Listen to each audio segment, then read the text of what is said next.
மல்டிப்ளிகேஷனோட 3 point exercise 3.2ஓட continuation தான். Okay, புக்கில் இது வந்து I think book 11th question நினைக்கிறேன், கொஷின் 11. ஓகே, இதில் ஏரியா ஆஃப் த ஸ்கொயர் கொடுத்துருக்காங்க. உங்களுக்கு எவ்வளோன்னு ஏரியா ஆஃப் ஸ்கொயர் எவ்வளோ கொடுத்தாங்க?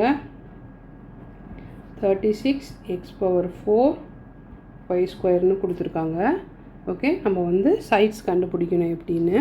ஸோ ஸ்கொயருக்கு எல்லா சைடும் ஈக்குவல். ஓகே, அந்த லா படி போட்டோம்னா யூ வில் பி ஈஸி. இதுவும் ஏ, இதுவும் ஏ, அல்லது இதுவும் எக்ஸ், இதுவும் எக்ஸ், எப்படி வேணாலும் எடுத்துக்கலாம். ஸோ அப்படி போடும்போது இது ஈக்குவலாக டிவைட் ஆகணும் ரெண்டு சைடும். ஸோ டிவைடட் பை 2 அப்படி போடணும், டிவிஷன் போடணும். டிவிஷன் இல்லைன்னா ரெண்டு சைடு ஈக்குவலாக வரும்போது இது ஸ்கொயராக பண்ணுங்கள். ஸ்கொயர் நம்பர் இது. ஸோ இட் வில் பிகம் 6 × 6 ஈக்குவலாக பிரியும்போது. ஸோ 2 6 வந்துடும் ஆட்டோமேட்டிக்காக. ஓகே, நடுவில் மல்டிப்ளிகேஷன், ஏன்னா உங்களுக்கு லெங்க்த்தும் பிரெத்தும் சேம் ஸ்கொயரில். ஓகே, ஸோ 6 x⁴ ஈக்குவலாக பிரித்தா பவர்ஸ் ரெண்டும் நம்மளுக்கு ஆட் ஆகும். இப்போ எந்த பவர் ரெண்டு ஆட் ஆகிருக்கணும்? இதில் x2, இதுலேயும் x2. ஸோ இங்கே x², இங்கே ஒரு x². தென் ஒய்யை பிரிக்க போகிறோம். ரெண்டு y² எப்படி வந்திருக்கணும்? y + y இருந்திருக்கணும். ஓகேவா? y × y இருந்திருக்கணும். ஓகேவா? ஸோ அப்போ என்ன ஆயிருக்கும்? இங்கே ஒரு y, இங்கே எழுதிட்டேன், 1 minute. ஸோ இங்கே ஒரு y வந்திருக்கும், இங்கே ஒரு y வந்திருக்கும். ஓகேவா? வி வில் டிஸ்ட்ரிபியூட்டட், எல்லாத்தையும் ஈக்குவலாக பிரிச்சிருக்கு. ஸோ ஆட்டோமேட்டிக்காக ஒரு சைடுக்கு லெங்க்த் வந்து உங்களுக்கு 6x² வந்திருக்கணும்.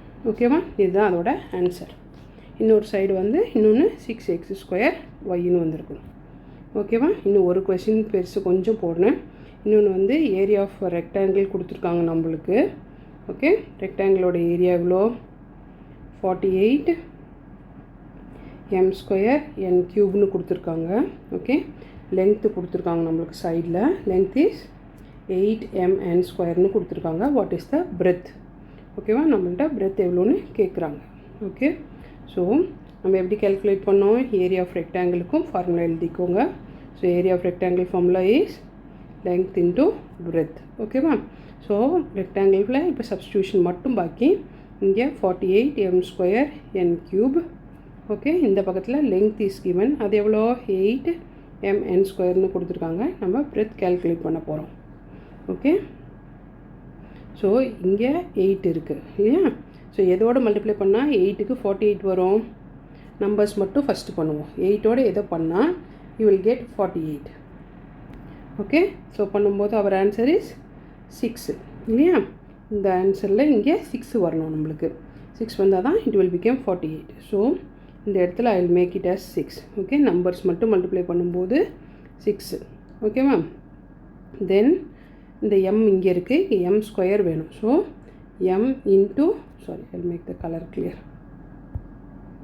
ஸோ m × m போடணும். இட் வில் பிகம் m² நம்மளுக்கு. ஸோ இங்கே ஒரு m ஏற்கனவே இருக்குது.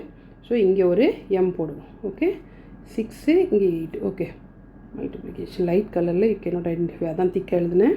தென் இங்கே நம்மளுக்கு n² ஏற்கனவே இங்கே இருக்குது. ஸோ என்னத்தோட மல்டிப்ளை பண்ணோம்? இன்னொன்று சேம் பேஸில் என்னோட. அப்போது நம்மளுக்கு n³ ஆயிரும். ஸோ n² இங்கே n. ஸோ மல்டிப்ளை பண்ணி பாருங்கள். 6 8 மல்டிப்ளை பண்ணோம். ஓகே, தென் m இங்கே இருக்குது, இங்கே ஒரு m இருக்குது. தென் n² × n. ஓகேவா? ஆட்டோமேட்டிக்காக 48 m² n³ வந்துடும். ஓகே, இதுதான் ஆன்சர். இது ரெண்டும் ரெக்டாங்கிள் பார்ட்டோட கொஷின். நான் நெக்ஸ்ட் எக்ஸசைஸில் டிவிஷனோட மீட் பண்ணேன்.